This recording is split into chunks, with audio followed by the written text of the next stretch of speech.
नमस्कार, जय श्री कृष्ण। हमारे सनातन धर्म में त्योहारों पर गंगा नदी के घाटों पर भीड़ लगी रहती है। ऐसा ही कुछ अमावस्या के दिन भी देखने को मिलता है। इस दिन घाट पर स्नान करके व्रत रखने का बड़ा महत्व है, जो बहुत ही शुभ माना जाता है। माघ माह के कृष्ण पक्ष में आने वाली अमावस्या को माघ अमावस्या और मौनी अमावस्या भी कहा जाता है। कहा जाता है कि मुनि शब्द से ही मौनी शब्द आया है, इसलिए इस अमावस्या को मौनी अमावस्या कहते हैं। इस दिन मनुष्य को ऋषि मुनि की तरह सब कुछ त्याग कर मौन धारण करना चाहिए। अगर इस दिन व्रत करने के दौरान मौन धारण नहीं कर सकते तो यह ध्यान रखना चाहिए कि मुख से कटु वचन ना निकले। अमावस्या के दिन पितरों के तर्पण के साथ साथ भगवान विष्णु की पूजा करने से मानव जीवन के समस्त पापों से मुक्ति मिल जाती है और जीवन में खुशहाली आती है। तो आइए अब सुनते हैं माघ अमावस्या की व्रत कथा।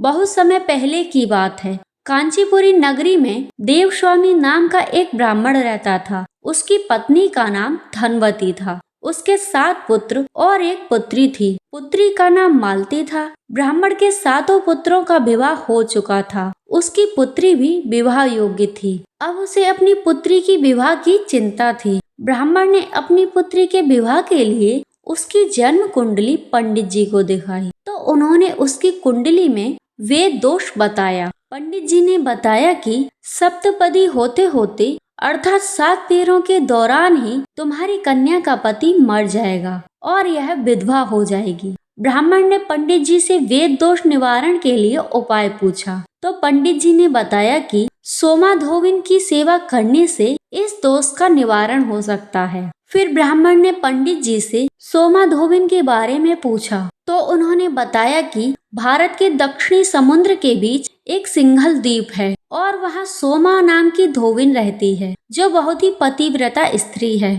उसके पतिव्रता धर्म की शक्ति के सामने तो यमराज को भी झुकना पड़ता है। तीनों लोकों तक उसका प्रकाश फैला हुआ है। उसकी शरण में जाने से आपकी बेटी का वेद दोष नष्ट हो जाएगा। पंडित जी की बात सुनकर ब्राह्मण अपनी बेटी को वहां भेजने के लिए तैयार हो गई। इसके लिए उन्होंने अपनी बेटी के साथ अपने सबसे छोटे पुत्र को भेजा। वह दोनों भाई बहन सिंघल द्वीप समुद्र तट पर पहुंच गए। समुद्र पार करने की चिंता में वह वहीं किनारे पर एक वृक्ष के नीचे बैठ गई और आपस में बात करने लगे कि इस समुद्र को हम कैसे पार करें। उसी वृक्ष पर एक गिद्ध परिवार रहता था। गिद्ध के बच्चे ऊपर से दोनों भाई बहन की बातें सुन रहे थे। शाम को जब मादा गिद्ध अपने बच्चों के पास आई और उसने अपने बच्चों से भोजन करने के लिए कहा, तो बच्चों ने भोजन नहीं किया और अपनी माँ को उन भाई बहन की सारी बात बता दी। अपनी माँ से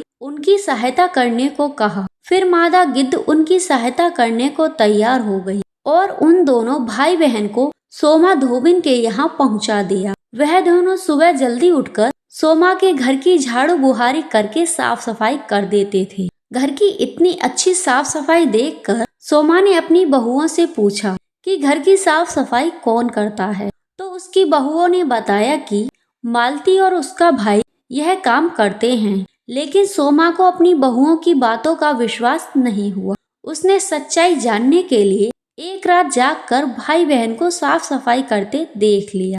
उसके बाद सोमा ने दोनों से बातचीत की और तब उसे सारी कहानी का पता चला। उन दोनों भाई बहनों ने सोमा से उनके साथ चलने की प्रार्थना की, तो वह उनके साथ चलकर उनकी मदद करने को तैयार हो गई। जाते समय सोमा ने अपनी बहुओं से कहा कि यदि उसके पीछे घर में किसी की मृत्यु हो जाए तो वह उसके मृत शरीर को संभाल कर रखें और उसके आने तक का इंतजार करें। यह कहकर सोमा दोनों भाई बहन के साथ कांचीपुरी चली गई। वहां आकर मालती के विवाह की तैयारी होने लगी। मालती के विवाह के दिन उसके विवाह की विधि संपन्न हो रही थी, तो सप्तपदी के समय उसके पति की मृत्यु हो गई। सोमा ने अपने जीवन में जितने पुण्य किए, अपने सभी पुण्य फल उसने मालती को दे दिए, जिसके फलस्वरूप उसका पति जीवित हो गया। सोमा ने उन्हें खूब आशीर्वाद दिया और अपने घर वापस आने के लिए चल दी। दूसरी ओर अपने पुण्य का फल देने के कारण सोमा के पुत्र जमाता और पति मृत्यु को प्राप्त हो गए। सोमा ने वापस जाते समय रास्ते में मिले पीपल के पेड़ में भगवान विष्णु का पूजन किया और वृक्ष की 108 परिक्रमा की। जैसे ही सोमा के परिक्रमा पूरी हुई, उसके परिवार के सभी मृतक जीवित हो गए। जब सोमा घर आई, उसकी बहुओं ने उसे सारी बात बता दी। फिर उसने भगवान का धन्यवाद किया और खुशी खुशी अपने परिवार के साथ रहने लगी। तो यह थी माघ अमावस्या की व्रत कथा। हे पीपल देवता, जिस प्रकार सोमा और मालती की सुनी, वैसे ही अपने भक्तों की सुनना।